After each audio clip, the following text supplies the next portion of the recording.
Hello everyone, my name is Anikesh Srivastav and this is my podcast channel which is related to travel and travel insights. And today we have Rohit Agrawal in our podcast channel and we will discuss about his journey of Visa Banana, how he started and how he's going now. Hi Niket, thank you for having me on the show. मेरी journey बहुत ही अलग रही है। मैंने शुरुआत की थी 2018 में अपनी करियर की, जब मेरा कॉलेज ख़त्म हुआ था। उसके बाद मुझे हमेशा से बैंकिंग में जाना था। Banking fascinated me. Okay. So I went into investment banking. वहाँ 2 साल इन्वेस्टमेंट बैंकिंग किया। फिर रियलाइज़ हुआ नहीं यार, लाइफ में कुछ और चाहिए।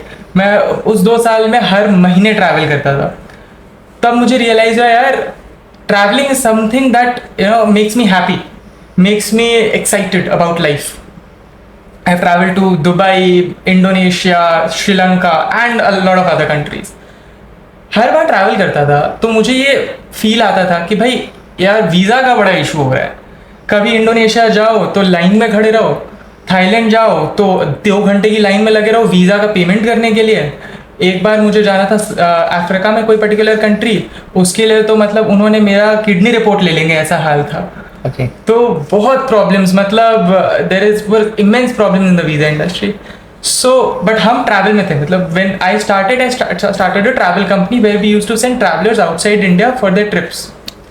बट करके ये रियलाइजेशन आया कि भाई ट्रैवल इंडस्ट्री तो अभी सॉर्टेड है कंपेरेटिवली, बट वीज़ा इंडस्ट्री एक ऐसा इंडस्ट्री है जो बहुत ही प्रॉब्लमैटिक है, जिसमें कोई भी चीज़ ठीक से नहीं हो रही है। क्लाइंट्स के वीज़ाज रिजेक्ट हो रहे हैं। आज की डेट पे आप मानोगे नहीं, 100 में से 40 वीज़ा रिजेक्ट होते हैं इंडियंस के, which is a huge number. 40% visa rejection rate is very huge.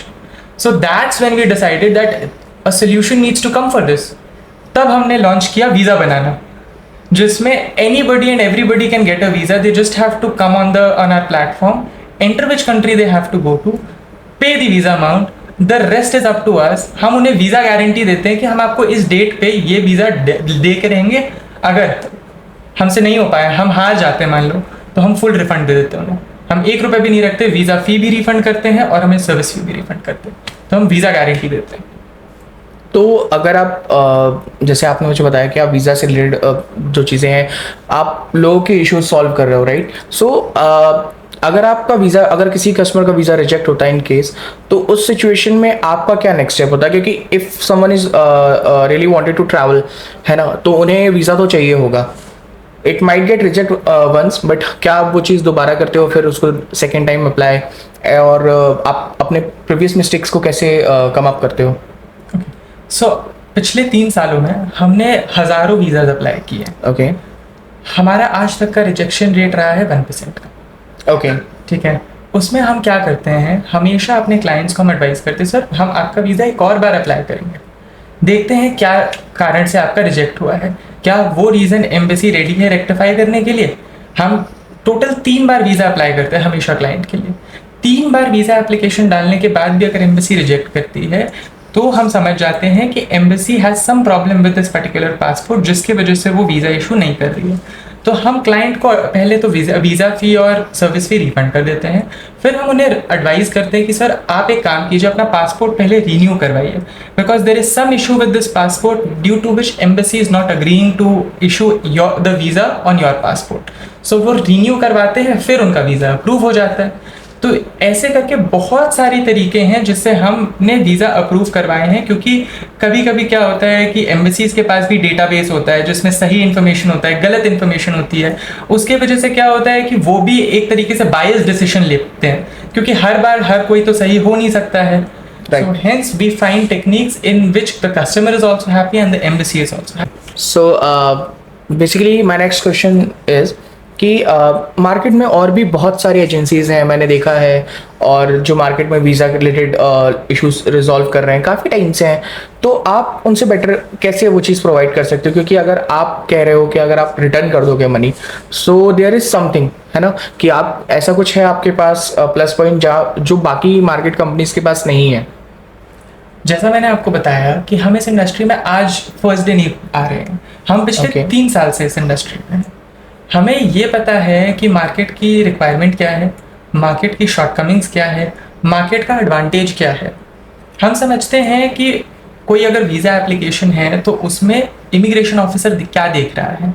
हमारे पास ऐसी टीम है जिसमें जो एक्स VFS एम्प्लॉयज़ भी रह चुके हैं, जो एक्स एम्बेसी एम्प्लॉयज़ भी रह चुके हैं। सो दे अंडरस्टैंड कि एट द एंड एम्बेसी को चाहिए क्या, what are they looking for in the visa application which is being filed. So वो हमारे पास सबसे बड़ा स्ट्रॉन्ग होल्ड है, जिसके वजह से we are a very proud company, जिसमें हम कहते हैं कि भाई हमें पता है कि हम कर सकते हैं आपका काम। We know कि if you are giving us the visa application, we are so proud of ourselves, we will be able to process it, we will be able to get you a visa। अगर हमारे पास वो confidence नहीं होता आज के date पे तो हम लॉन्च ही नहीं करते पोर्टल, हम ये कहते ही नहीं कि भाई आप आओ और हमारे पास भी अपनी वीज़ा एप्लीकेशंस प्रोसेस करवाओ। So because we have that confidence, we have that team, we are able to give you a guarantee कि we'll be able to get you a visa by hook or by crook, that's up to us, and if we are not, then it will be on us। You should not bear the brunt of a visa rejection because of us। Okay, so basically जैसे आपने अभी बताया कि आपका जो customer का visa rejection होता है वो बहुत ज़्यादा है आज की डेट में। If we talk about Schengen visa तो बहुत ज़्यादा रिजेक्शंस आते हैं, जहाँ तक मैंने सुना है 60% का रिजेक्शन रेट है। तो आप उस चीज़ को कैसे ओवरकम करते हो? बहुत ही अच्छा चीज़ पूछा आपने अनिकेत। आज के डेट पे बहुत लोगों का शेंगन वीज़ा रिजेक्ट होता है। अगर मैं सिर्फ फ्रांस की बात करूँ, 2023 का डेटा है, 125,000 एप्लीकेशन, 1.25 लाख एप्लीकेशन गया था फ्रांस को। आप मानोगे नहीं, उसमें से अप्रूव सिर्फ 25,000 हुए। अच्छा। फ्रांस जिसमें इंडियंस जाने के लिए पागल रहते हैं, क्यों? क्योंकि पेरिस सबको जाना है आज के डेट पे, सबका हनीमून का ड्रीम डेस्टिनेशन हो रखा है। राइट। अब क्यों उसमें वीज़ा रिजेक्शन होती है? क्योंकि वीज़ा के डॉक्यूमेंटेशन सही नहीं होते हैं, कवर लेटर सही नहीं होता है, उनका आइटनरी सही नहीं होता है। एक वीज़ा एप्लीकेशन जो शेंगन का जाता है उसमें नहीं भी तो 12 से 15 डॉक्यूमेंट सबमिट होते हैं। ओके। किसी का जो बैंक स्टेटमेंट्स है वो साइंड नहीं होता है, किसी के ITR जो होते हैं वो फ्लॉड होते हैं, किसी का कुछ लोग गलत डॉक्यूमेंटेशन सबमिट कर देते हैं। ये सब कारणों की वजह से लोगों के वीज़ा रिजेक्ट हो रहे हैं। अब लोगों को लगता है कि शेंगन नहीं चाहता है कि उनके पास लोग आए, पर अगर लोग सही डॉक्यूमेंटेशन सबमिट नहीं करेंगे तो वो अप्रूव कैसे करेंगे? ये प्रॉब्लम हमने जाना, ये हमने समझा, फिर हमने रियलाइज़ किया कि इसमें लोगों की भी गलती नहीं है, क्योंकि लोगों को पता ही नहीं है कि एग्जैक्टली क्या डॉक्यूमेंटेशन सबमिट करना है। उसका रीज़न क्या है कि शेंगन ने अपना गाइडलाइंस एकदम स्पष्ट करके दिया नहीं है कि भाई ये आपको डॉक्यूमेंटेशन सबमिट करना है। उन्होंने वेग गाइडलाइंस दी हैं, तो बट हम वो चीज़ समझते हैं, वो चीज़ हम क्लाइंट को बताते हैं कि भाई आपको ऐसे नहीं करना है, आपको अपना डॉक्यूमेंटेशन इस प्रकार में रखना है ताकि आपका जो अप्रूवल का चांसेस है वो 50% से बढ़ के 99% हो जाए और आपको वीज़ा मिल जाए। आज की डेट में क्या चैलेंजेस हैं एक कस्टमर अगर मुझे ट्रैवल करना है दुबई, या फॉर एग्जांपल मैं शेंगन की बात करता हूँ, अगर मुझे शेंगन ट्रैवल करना है तो आपको क्या लगता है क्या चैलेंजेस आते हैं आज की डेट में? एक तो बहुत ही बड़ा चैलेंज है आज के डेट पे कवर लेटर लिखना। सिंपल मैं बताता हूँ आपको, एक वीज़ा एप्लीकेशन जो जाता है उसमें कवर लेटर लिखना होता है। राइट। लोग उसमें लिख देते हैं I am travelling to France, I will be doing this, my entry date is this, my exit date is this. Okay. और उस पर वो साइन करके दे देते हैं। राइट। वो सबसे गलत तरीका है। अगर आप बताइए, अगर आपके पास कोई एप्लीकेशन आता है, आप वो देखते हो, उसमें लिखा हुआ है कि भाई मैं आके चला जाऊंगा, भाई आपको तो पता ही नहीं है कि वो करे, आपको सिर्फ इतना पता है वो क्या करेगा, आपको कोई डिटेल ही नहीं है कि उसने उसके साथ क्या क्या डॉक्यूमेंटेशन अटैच किया है, वो क्या करता है इंडिया में, वो क्या करके वापस जाएगा, वो जाएगा कि नहीं जाएगा। ऐसे करके बहुत सारी चीज़ें होती है। So financial proof, education proof, employment proof, बहुत सारी डॉक्यूमेंटेशन का रिक्वायरमेंट होता है। और ये सिर्फ ऐसा नहीं है शेंगन मांगता है, शेंगन तो फालतू में बदनाम है इस चीज़ के लिए। जापान है, साउथ कोरिया है, और भी बहुत सारी कंट्रीज है जो सारे डॉक्यूमेंटेशन लेता है, क्योंकि उनको सिर्फ ये फिक्र नहीं है कि आप आके वापस नहीं जाओगे, उनको अपने सिटीजन्स की भी परवाह है। तो उन्हें दोनों तरफ से देखना है, उन्हें दोनों तरफ का प्रोज और कॉन्स असेस करना है और फिर वीज़ा इशू करना है।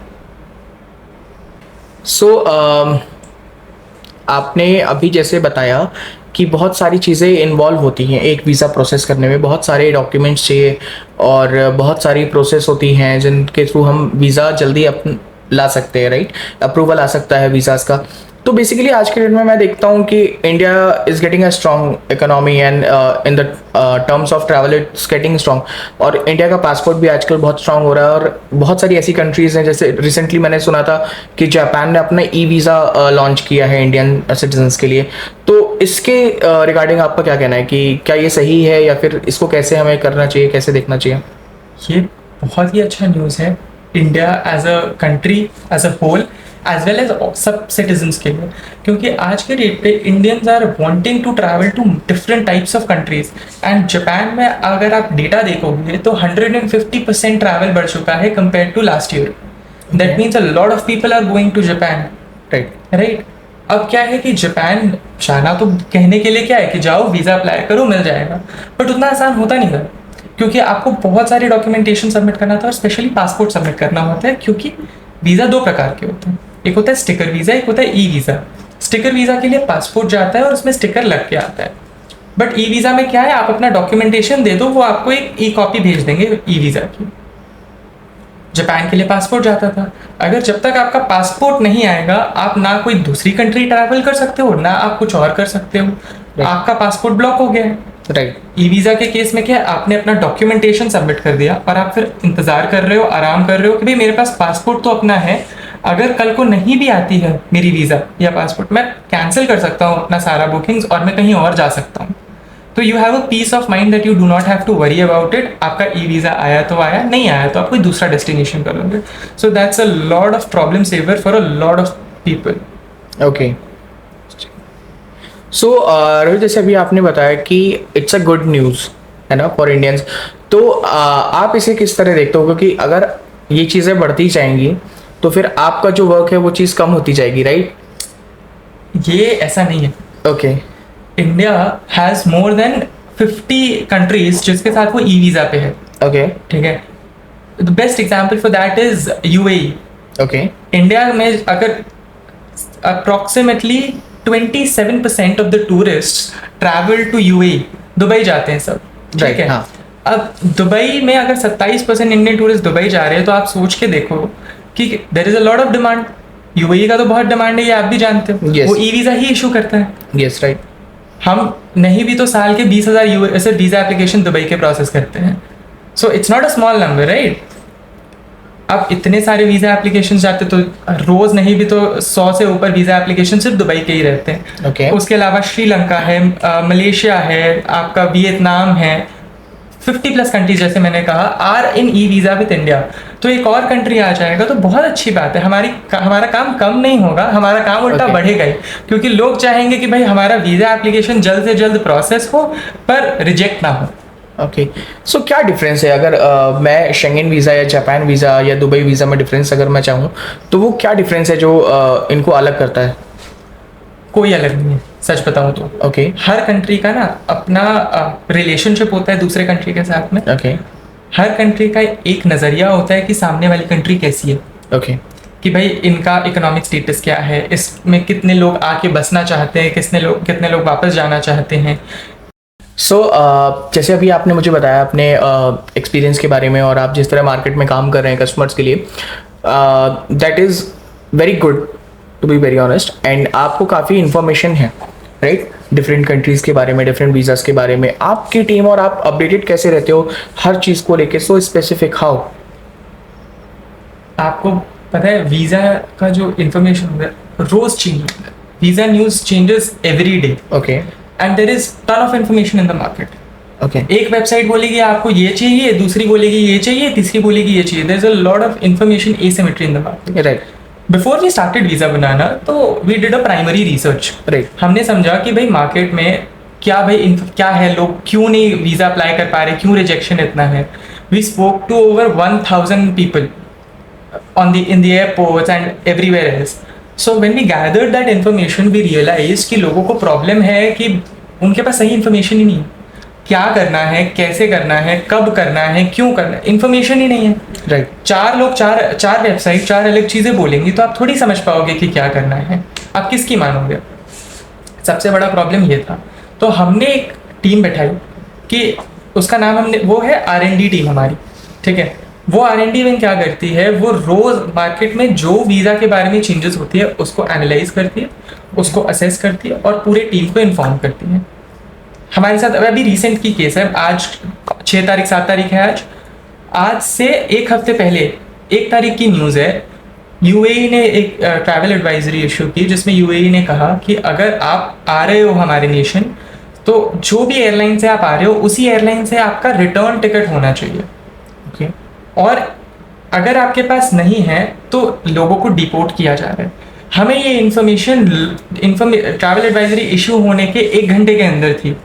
हमारे जितने भी वीज़ाज इशू हुए थे, हमने हर एक क्लाइंट को इंस्टेंट नोटिफिकेशन भेजा, सर आपका अगर रिटर्न टिकट नहीं है उस पर्टिकुलर एयरलाइन के साथ तो प्लीज़ लेके जाइए क्योंकि लोग डिपोर्ट हो रहे हैं। उन्होंने हमें वहाँ पहुँच के 6 बार थैंक यू बोला क्योंकि वहाँ पे उन्होंने देखा लोग 2-2 दिन से बैठे हुए हैं और उसके बाद डिपोर्ट हो रहे हैं। Okay So that was a very big problem for all the people who were traveling to Dubai. That's how our R&D team helps us in making sure that each and every traveler is sorted. Okay और जैसे अभी आपने मुझे starting में आपने ये चीज़ बताई थी कि अगर वीज़ा रिजेक्शंस आते हैं अगर कस्टमर के, तो आप अमाउंट को रिफंड करते हो। तो ये प्रोसेस कैसे होती है, क्योंकि अगर आप वीज़ा अप्लाई कर रहे हो फॉर एग्जांपल दुबई के लिए, you have paid the amount to the country right, तो आप रिफंड कैसे प्रोसीड करोगे, कितनी ट्रांसपेरेंसी है इस चीज़ को लेकर? So हम ज़्यादा झमेले में नहीं करते। हम ऐसा नहीं करते हैं कि भाई आपने मान लीजिए यूएई वीज़ा के लिए मुझे एक मैं फिगर दे रहा हूँ, आपने 7,000 रुपये दिए मुझे, ठीक है। अब 7,000 रुपये में मैं आपको कुछ नहीं ये करूँगा कि सर इसमें मैं आपको 6,000 दूंगा, 5,000 दूंगा, कुछ नहीं। मेरी गलती है, मैं आपको वीज़ा नहीं दे पाया, ये मेरा शॉर्ट कमिंग है, ठीक है। मैं वापस से 7,000 उसमें लगाता हूँ, लेट्स से मैं वापस दुबई वीज़ा अप्लाई करता हूँ। क्या वीज़ा अप्रूव हुआ, रिजेक्ट हुआ? अप्रूव हो गया, सर ये आपका वीज़ा रहा, आपको 1 रुपये भी और नहीं पे करना है, ये आपका वीज़ा। ओके अगर रिजेक्ट हो जाता है तो जैसा मैंने पिछले बार कहा था, हम 3 बार वीज़ा अप्लाई करते हैं, हम 3rd टाइम एक और बार वीज़ा एप्लीकेशन डालते हैं। ओके अगर वापस रिजेक्ट हो जाता है तो हम क्लाइंट से 1 रुपये भी चार्ज नहीं करते। क्लाइंट ने हमें 7,000 पे किया, हम 7,000 का 7,000 उन्हें रिफंड कर देते हैं। हम 1 रुपये भी अपने पास नहीं रखते, because it is the clients right to ask the money from us, because we have a policy of full refund अगर आपका हम वीज़ा अप्रूव करने में नाकामयाब रहते हैं तो। ओके तो बेसिकली अगर देखा जाए तो ये चीज़ तो कम्प्लीटली कंट्री और उस कंट्री की एम्बेसी और गवर्नमेंट रूल्स के ऊपर है कि वीज़ा रिजेक्ट होगा या एक्सेप्ट होगा, क्योंकि हर किसी की प्रोफाइल अलग अलग होती है, बैंक बैलेंस और जो भी चीज़ें डॉक्यूमेंटेशन लगते हैं हर किसी के अलग अलग डॉक्यूमेंट्स होते हैं। अगर किसी के डॉक्यूमेंट में कुछ फ्लॉ है या फिर कोई चीज़ प्रॉब्लमेटिक है, उस चीज़ को आप कैसे रिफंड कर सकते हो, क्योंकि वीज़ा तो कंट्री तो उस पर्सन का वीज़ा रिजेक्ट कर देगी। उस केस में हम क्या करते हैं, अब मानिए कि शेंजन वीज़ा का एक सिंपल सा रिक्वायरमेंट है कि आपके पास 100 यूरोस पर डे का अकाउंट में बैलेंस होना चाहिए। Okay. आप अगर 30 दिन के लिए आ रहे हो तो आपके पास 3,000 यूरोस होना चाहिए अपने बैंक अकाउंट। राइट मान लीजिए आपके पास नहीं है, ओके आप अप्लाई कर रहे हो और आपके पास 3,000 यूरोस अपने बैंक अकाउंट में नहीं है, ओके तो हम कस्टमर को एडवाइस करते हैं, सर इस केस में आपका वीज़ा जो है वो रिजेक्ट हो सकता है। ओके तो आप एक काम कीजिए, इसके साथ आप एक स्पॉन्सर डॉक्यूमेंटेशन लगा दीजिए ओके और उसका जितना भी और फॉर्मेलिटीज़ होता है वो हम करते हैं। ये तो मैंने आपको जैसे एक एग्जांपल दिया, इसके साथ बहुत सारे और चीज़ें की जा सकती है to make the application stronger and to make them believe that you will be coming back after staying in that particular country. Okay so अगर मैं बात करूँ स्ट्रॉन्गर अप्रूवल रेट या स्ट्रॉन्गर डॉक्यूमेंटेशन की, तो ऐसी क्या एक स्पेसिफिक रिक्वायरमेंट है जो बहुत स्ट्रॉन्ग होना बहुत ज़रूरी है if someone is travelling to a country like Schengen, Canada और Australia, South Africa, there are so many countries. सब कंट्री के रिक्वायरमेंट्स अलग होते हैं। ओके हर कंट्री, कुछ कंट्री बोलती है मुझे 100 यूरो चाहिए, कुछ बोलती है कुछ और चाहिए, बट जो सबसे इम्पॉर्टेंट चीज़ है वो है what is your financial strength. Okay. If you do not have the capability to be able to be in that country and come back, आपको वो कंट्री वीज़ा इशू नहीं करेगी। सो Okay. सबसे इम्पॉर्टेंट इस फाइनेंशियल स्ट्रेंथ, उसके बाद ही कोई और चीज़ को देखा जाता है। First and foremost is financial capability. Okay right. So visa बनाना अगर एक कैंडिडेट को स्ट्रॉन्ग कैसे बनाती है, उसकी एप्लीकेशन को स्ट्रॉन्ग कैसे बनाने में हेल्प करती है? ऐसी क्या चीज़ें हैं जो आप फॉलो करते हो, या फिर आपकी कोई गाइडलाइंस या फिर आपकी कुछ स्पेसिफिक रिक्वायरमेंट्स होंगी जो आप देते होगे अपने कस्टमर को, जिससे उनकी प्रोफाइल स्ट्रॉन्ग हो सके? जैसे मैंने आपको कहा कि 2 टाइप के वीज़ाज होते हैं, एक ई वीज़ा होती है और एक स्टिकर वीज़ा होती है। Okay. जो आप डॉक्यूमेंटेशन की बात कर रहे हो वो आता है स्टिकर वीज़ा के केस में। अच्छा, ठीक है। अब स्टिकर वीज़ा के केस में हर कंट्री का तो गाइडलाइंस अलग है, तो हमने अपने कंपनी में एक एसओपी बनाया है कि हर कंट्री का एक एसओपी डिज़ाइन है कि इसका ये प्रोसीजर फॉलो होना चाहिए। क्लाइंट को अगर वो हमारे पोर्टल पे भी आता है तो हमारा पोर्टल इतना क्लीन और डायरेक्ट है कि वो सीधा क्लाइंट को बताता है आपके पास ये डॉक्यूमेंटेशन होना चाहिए।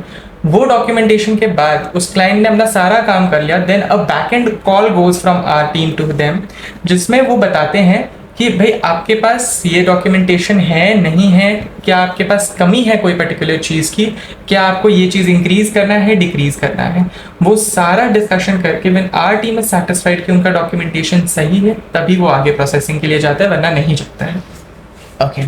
सो coming to the latest trends, आज की डेट में आपके अकॉर्डिंग क्या लगता है लोग ज़्यादा कहाँ जाना प्रेफर कर रहे हैं अपने वीकेंड्स के लिए, अपने गेटअवेज के लिए? वेकेशंस के लिए आज के रेट पे हर ईयर में अगर आपको बात करूं तो इंडिया से यूएई बढ़े ही जा रहा है नॉन स्टॉप। ओके वो कम नहीं हो रहा है, बट इसका मतलब ये नहीं कहीं और से कम हो रहे हैं। ओके। इंडिया से जो आउटबाउंड टूरिज्म है, number of people, the Indian national departures which we call is increasing every year. आप अगर गवर्नमेंट रिपोर्ट्स पढ़ोगे, मिनिस्ट्री ऑफ टूरिज्म हर साल पूरा रिपोर्ट निकालता है कि what was the Indian national departures every year. If you go through that report आप समझोगे कि number of people are increasing, it's on a rising trend. Currently we are above COVID levels. Covid के पहले जो level था हम उसको पार कर चुके हैं टूरिज्म के लिए, आउटबाउंड टूरिज्म के लिए। तो दुबई में इंक्रीज हो रहा है, उसके बाद वियतनाम में इंक्रीज हो रहा है, there is an increase in the entire Schengen area, there is an increase in Japan, but the most highest increase today is in Azerbaijan. Azerbaijan का टूरिज्म देखने लायक है। From India the number of departures have increase by 300%। Last year 100 लोग जा रहे थे तो आज 300 लोग जा रहे हैं। जितने कॉर्पोरेट्स हैं सब जाना चाह रहे हैं अजरबैजान। हमारे पास नहीं भी तो हर महीने हम नहीं भी तो 150 से 200 सिर्फ अजरबैजान कॉर्पोरेट्स का वीज़ा प्रोसेस करते हैं, क्योंकि सारी कंपनीज लेके जाना चाहिए। क्यों? क्योंकि वो country is affordable, the country is open to Indians, the country is friendly with Indians, there are Indian restaurants available, there is sightseeing to do plus activities to do in Azerbaijan। बहुत सारी चीज़ें हैं करने के लिए। Hence वो country बहुत अच्छे लेवल पे ग्रो कर रही है और इंडिया से काफ़ी टूरिस्ट जा रहे हैं वहाँ पे। ओके। तो जैसे आपने बताया Azerbaijan Baku is a capital, right? So basically अगर लोग अजरबैजान जाना चाह रहे हैं तो वहाँ पे कॉर्पोरेट मूवमेंट ज़्यादा है, जैसे आपकी बातों से मुझे लग रहा है ऐसा कि वहाँ पे कॉर्पोरेट मूवमेंट ज़्यादा है instead of leisure and all. ऐसा नहीं है। ओके। सिर्फ ये बात नहीं है, कॉर्पोरेट मूवमेंट तो है ही, Okay. बट उसके साथ साथ ट्रैवल जो लीजर मूवमेंट होता है वो भी बहुत ज़्यादा है, क्योंकि कॉर्पोरेट्स अपने एम्प्लॉयज़ को इसीलिए लेके जा रहे हैं क्योंकि वो जगह भी नई नई प्रमोट हो रही है। तो Right. कॉर्पोरेट कभी भी अपने एम्प्लॉयज़ को वहाँ नहीं लेके जाएगा जहाँ लीजर ट्रिप जा नहीं रही है। ओके। कभी भी आप नहीं सुनोगे कि कोई इजराइल लेके जा रहा है अपने ग्रुप को, राइट? क्योंकि वहाँ लीजर मूवमेंट नहीं होती है, राइट। सो लीजर मूवमेंट जहाँ होती है कॉर्पोरेट्स वहीं लेके जाएंगे, नहीं तो एम्प्लॉयज जाना ही नहीं चाहेंगे। अगर 200 लोग एम्प्लॉयज होंगे तो 100 मना कर देंगे कि भाई सेफ नहीं है कंट्री, या भाई यहाँ पे तो कोई घूमने ही नहीं जाता है, XYZ रीजन। तो उसके वजह से कंपनी का भी लॉस है क्योंकि उसके एम्प्लॉयज खुश नहीं होंगे। सो अगर आप ओवरऑल देखोगे तो कंपनीज वहीं लेके जाती है जहाँ लीजर मूवमेंट होती है। Okay. So coming to your company visa बनाना, so the name is very funny and very attractive actually, so how you created this, the Visa Banana? So when my partner Arushi Agarwal, she's the director of the company as well, so when we were discussing about ki bhai what should be the name should be something which should be easily relatable, it should be English as well as Hindi so that people can relate. Right. आज के date पे our vision is not to be just in India, we want to be worldwide. Right. So the name should be something which everybody can pronounce. Right. And more than that उसका domain available होना चाहिए। Exactly. सबसे बड़ा problem आज के date पे। Okay. So when we put in all these combinations, we were brainstorming for 3 months continuously। ठीक है। तो मेरे मुंह से निकला कि यार ऐसा क्या नाम हो सकता है, हम क्या करते हैं, हम वीज़ा बनाते हैं, तो क्या लिखे, वीज़ा बना देना, क्या करूँ मैं, क्या लिखूँ? So she came up with the name कि वीज़ा बनाना. Right. That's when it struck me, Visa Banana. It's a very nice name. Right. So that's how we came up with Visa Banana. So it's very creative and it's very attractive for the people who are staying in India or people who are staying in different countries. So they can easily pronounce it and they can easily connect with Visa Banana name. Yes. So that's a great idea. So when you started Visa Banana, in the starting phase I'm talking about, in the first 6 months of your company, so how you managed to onboard the customers? So as I said, we used to run a trips company earlier, right? We had our own clients in the trips company. A lot of clients came from there. Then word of mouth also happened. Uske baad what we did, we launched Instagram campaigns Okay. where we got a few of our clients and everything. So there was some digital marketing involved. After that, we switched. We realized that word of mouth is the most prominent thing. But even after all of that, there was little growth in our business. So we realized that we are not able to reach and impact a lot of people. तो हमने बोला यार एक portal शुरू करते हैं ताकि लोग आ पाए हमारे पास. ऐसे क्या है कि ना आज की डेट पे ट्रस्ट नहीं बन पाता है. मैं अगर आपको आके बोलूं कि भाई मैं मुझसे करवा लो, तो आप बोलोगे यार ये तो कोई बैठा होगा कहीं गुड़गांव के कोने में, पता नहीं कौन है. Right. राइट. बट अगर मेरी पोर्टल है, we are registered completely, we have an office, we become a brand, that's a different thing. हम आराम से क्लाइंट्स को अप्रोच कर सकते हैं, क्लाइंट्स हमें अप्रोच कर सकते हैं. दैट्स व्हेन वी डिसाइडेड कि let's build a portal, let's build something where people can come in, learn about it and work with us directly. Then we started Visa Banana. That's how the development happened, that's how we opened up to the people. Okay. So from working in an as an investment banker to in the travel industry. That's a drastic change, I agree. अब सही बात है. So a banker's life was very different कि सुबह 4 बजे उठो, रात को 11 बजे तक काम करो, वापस सुबह 9 बजे office. So it was traumatic. I agree. So I thought that having a startup would be very different. Turns out it is not. Right. Travel industry is even more demanding because when it's your own thing, it's completely different, right? Because it's your baby. Right. You have to nurture it, you have to grow it, you have to understand what is the requirement of the people. क्या चाहते हैं लोग, customer क्या चाहते हैं, उन तक कैसे पहुंचना है, फाइनेंस है, बहुत सारी चीज़ें हैं. बट मज़ा आता है, खुद का काम है. Right. और एक्साइटमेंट होती है. मेरी जो टीम है वो खुश रहे. Our first priority is our team should be happy. Yes. Right. अगर टीम खुश नहीं होगी तो मैं खुश नहीं रह सकता. एकदम सिंपल सा इक्वेशन है. तो हम इस बात को समझते हैं. Working hours is very important, so we focus on that is well. कि लोगों का ऐसा नहीं होना चाहिए कि जो वो चाहते हैं कि भाई मैं इससे ज़्यादा काम नहीं करूँ, हम प्रेशराइज नहीं कर रहे फालतू में. It's up to them, we let it up to them कि अगर आप चाहते हो आप ज़्यादा काम करो, आप करो, हम मना नहीं करेंगे. Right. But in our firm we are very firm and consistent about one thing. Vision is very important. True. If people are there in the company without a vision, they are not for long. आप अगर बिना vision के काम कर रहे हो तो आप नहीं कर सकते. मैं अगर ऑफिस में हूँ ना, मैं 15 मिनट किसी से बात करके ये बता सकता हूँ कि वो विजन के लिए काम कर रहा है या वो पैसे कमाने के लिए काम कर रहा है. Okay. तो अब जो बंदा पैसे कमाने के लिए काम कर रहा है, मैं और काम देता हूँ उसे, करो तुम. अगर और काम करना है, अगर तुम्हें सिर्फ काम ही करना है तो करो. somebody who is working for a vision, he knows कि मुझे इतना काम करना है बट इतना इम्पैक्ट उसका क्रिएट होना चाहिए. So that person understands and he will grow. And मैं उस बंदे को जिससे सिर्फ काम करना है उसे इतना काम देता हूँ जब तक वो ये नहीं समझ जाए कि भाई काम करना is not the motive. The real thing is to work less but the impact should be high. Okay. So as you started your company during the COVID duration, right? Before COVID or nearby COVID, right?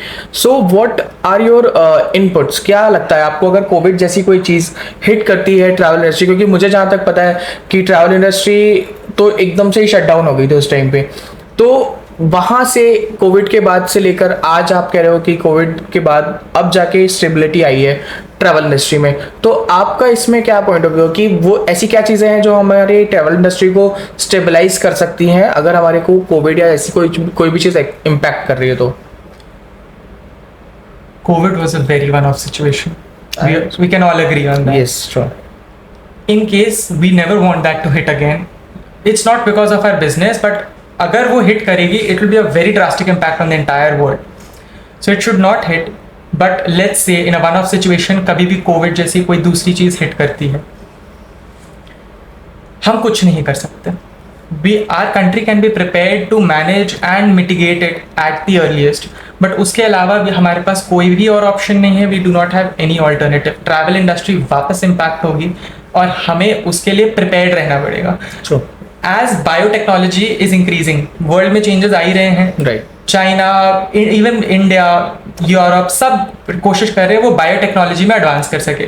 जैसे वो advance करेंगे वैसे वैसे इस तरह की बीमारी आने की चांसेस रहेंगी ही, उसका कोई उपाय नहीं है. पर हम प्रिपेयर्ड रह सकते हैं पहले से कि भाई हमें मेक श्योर करना है कि हमारा बिजनेस इम्पैक्ट ना हो. We have enough resources, we have enough funds so that even if there is a shutdown for a year, we do not have to lay off employees. Our employees make up what we are, and if we have to lay them off, that is something, that means we have done something wrong. Right. So we should always have enough reserves so that we can help our employees in times of need. Okay.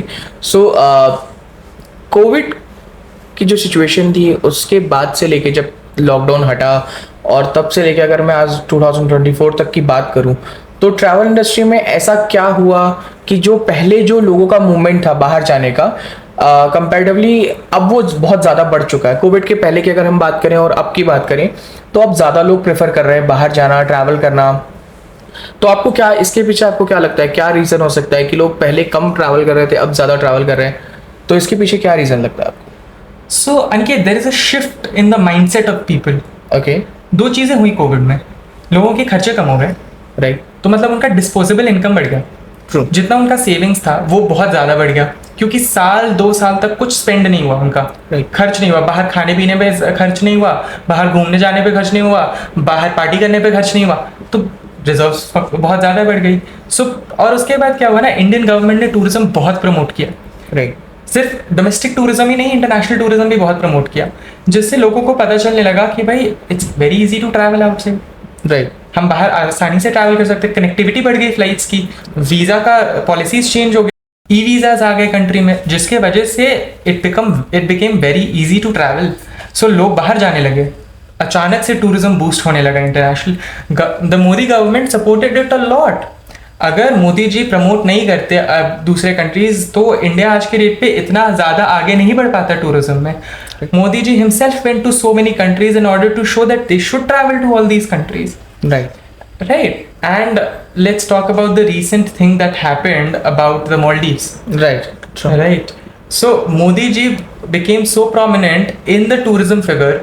He became a tourism figure, right? Right. So कि अगर कोई दूसरा country Modi ji के बारे में गलत कहता है तो India boycotts that particular country. True. अगर आप सिर्फ मालदीव्स की बात करो आज के डेट पे तो पहले जो इंडिया से 100 लोग जा रहे थे वो भी 40 भी नहीं बचे.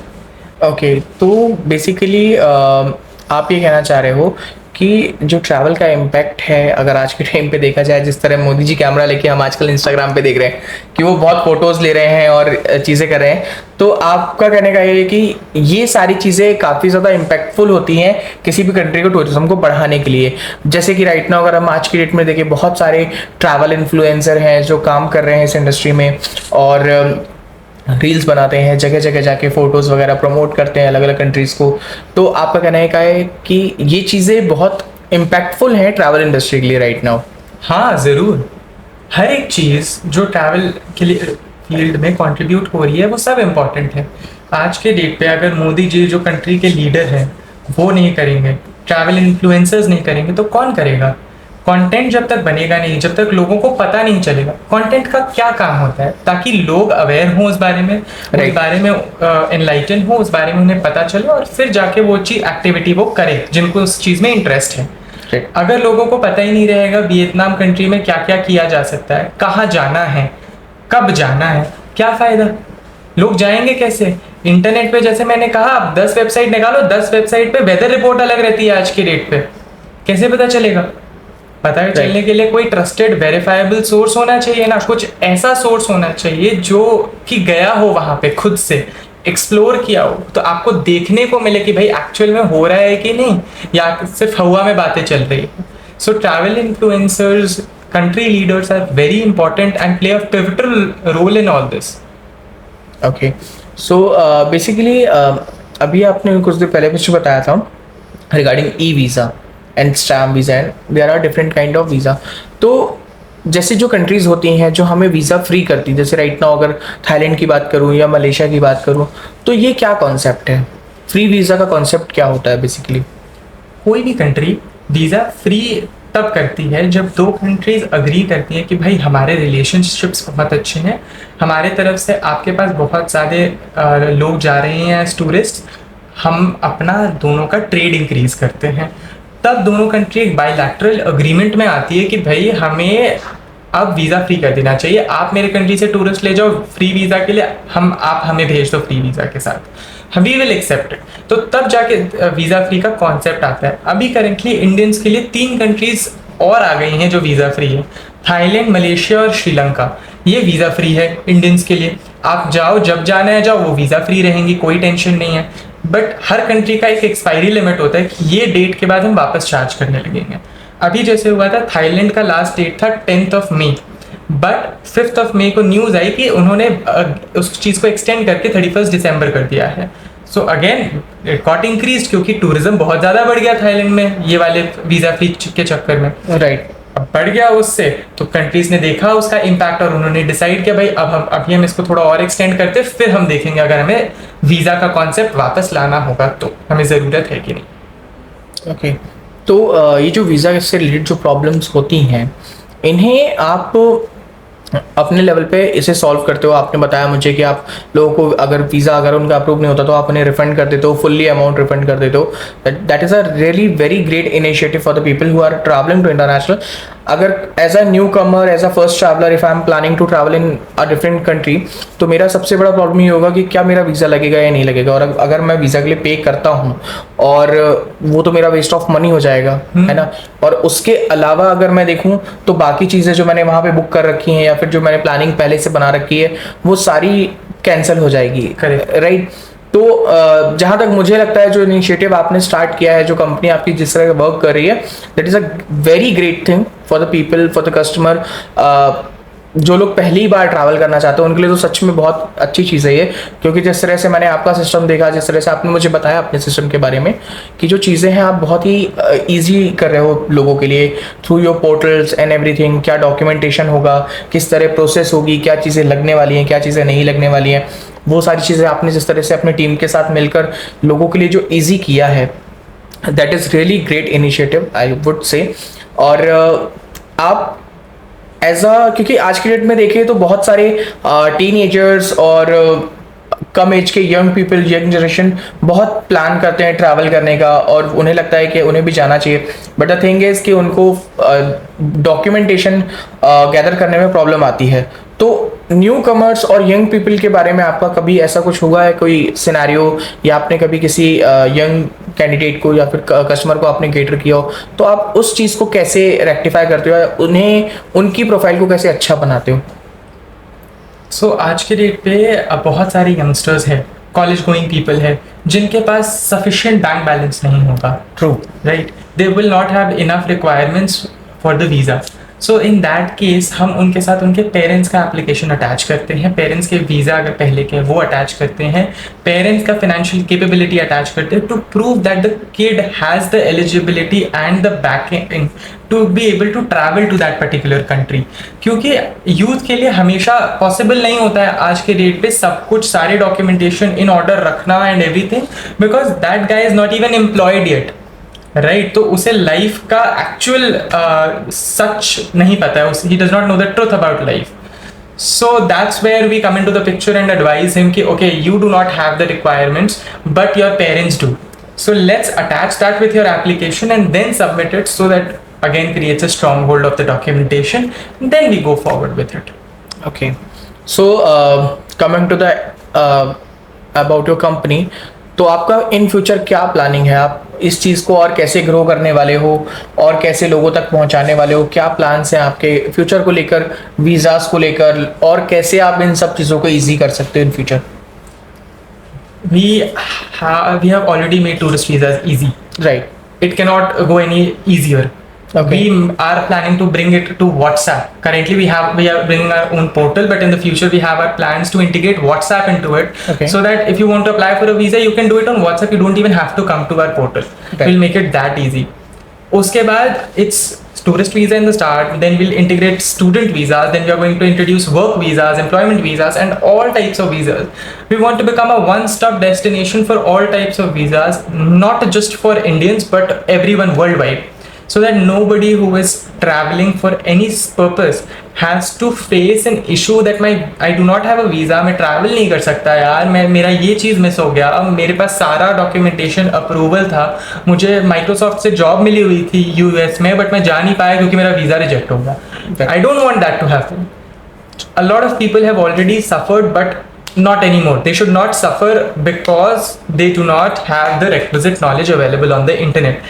There should always be a company who is standing behind them in order to help them to get what they want. That is really great thing.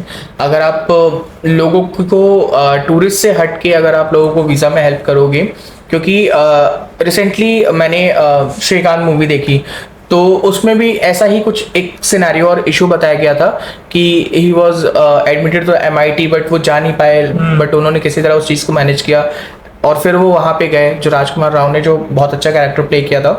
तो that is really great thing कि आप ऐसा कुछ initiative ला रहे हो जो work visa के लिए जा रहे हैं, और या किसी कॉन्फ्रेंस के लिए या किसी चीज़ के लिए जा रहे हैं. जैसे अभी कैनन वाला इवेंट भी मेरे ख्याल से ऐसे ही कुछ हुआ था रिसेंटली कि वो जा नहीं पाए थे, और तो ये चीज़ें बहुत इम्पैक्टफुल होती हैं लोगों के लिए, क्योंकि उनके लिए एक लाइफ टाइम अचीवमेंट वाली चीज़ होती है और वो उनके वीज़ा की वजह से वो जा नहीं पाते. तो दैट्स रियली ग्रेट. अभी आपने जो मेंशन किया कि कैंस के इवेंट में there was a producer from Bihar, जिनको जाना था. Now he is a very prominent personality. उनके बैंक अकाउंट में कोई पैसे की कमी नहीं, कुछ नहीं, फिर भी रिजेक्ट हो गया. दैट मीन्स सिर्फ फाइनेंशियल डॉक्यूमेंटेशन तो नहीं, उसके अलावा भी बाकी चीज़ें हैं जो मैटर करती हैं. उन्होंने डॉक्यूमेंटेशन कुछ तो सही सबमिट नहीं किया था, जिसकी वजह से उनका अप्रूव नहीं हुआ. आई विश मैं उनकी हेल्प कर पाता. अगर मैं किसी तरीके से उन तक पहुंच सका या वो मेरे तक पहुंच सके, तो I will definitely be ready to help him, so that उनका कभी भी वीज़ाज रिजेक्ट नहीं हो फ्यूचर में. अगर आप सिर्फ उसकी बात मत कीजिए ना, आप यूएस वीज़ा की बात कीजिए. आज के डेट में कितना वेटिंग है यूएस वीज़ा का. आज अगर आप अप्लाई करते हो, आपको नवंबर 2025, आज से 1.5 साल बाद की अपॉइंटमेंट मिल रही है. It's not a joke. There is huge demand कि आपको 1.5 साल वेट करना है एक वीजा के लिए. भाई वीजा इंटरव्यू के लिए ऐसा तो नहीं 1.5 साल बाद वीजा आ जाएगी. आप इंटरव्यू करोगे तब आपका एलिजिबिलिटी वो डिसाइड करेंगे, राइट?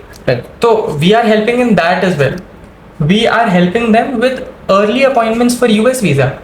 मतलब आपको अगर इस महीने वीजा अपॉइंटमेंट चाहिए, आपको अगले महीने अर्जेंटली किसी चीज़ के लिए जाना है यूएस, हम आपको अर्ली अपॉइंटमेंट्स भी दिला रहे हैं. अभी मैं आपको एज रिसेंट एज येस्टरडे की बात बताता हूँ. हमारे क्लाइंट को यूएस वीज़ा जाना है नेक्स्ट वीक. हमने उन्हें वीज़ा अपॉइंटमेंट 3 घंटे के अंदर हमने उन्हें वीज़ा अपॉइंटमेंट दिलाया है ये वीक का, अगले वीक का. उनका ट्यूसडे को अपॉइंटमेंट है फॉर बायोमेट्रिक्स, वेडनेसडे को उनका इंटरव्यू है. So we got him so early. That's how we are changing the entire scenario of visa. We dropped it from 1.5 years to less than 1.5 days. That's how fast we are. हमने 6 महीने पहले की बात है, फरवरी की बात है एक्चुअली, 14 तारीख को हमारे एक एप्लीकेंट ने स्पेन की वीज़ा डाली थी. 16th February he had his passport back with the approved visas. That's really fast. अगर मैं स्पेन की बात करूँ या यूरोपियन कंट्रीज़ की या उस बात करूँ, तो ये काफ़ी बहुत ही फास्ट था. अगर 2 days के अंदर बेसिकली उनका वीज़ा उनके पास आ गया. That's really fast. So that's really great. Thank you so much. Next time मैं अपनी ट्रिप तो कंफर्म है आपके साथ प्लान करने वाला हूँ, और मेरी जो भी ऑडियंस है मैं उनको भी ये चीज़ सजेस्ट करूँगा. Go to the Visa Banana portal, check out their plans and everything, different countries and everything, और आप इनके साथ कोलैबोरेट करके आप अपना वीज़ा बनवा सकते हो और आप अपना जो भी ट्रैवल ड्रीम है उसे पूरा कर सकते हो. So thank you for so much. Thank you sir. Thank you, Aniket, for having me on this show.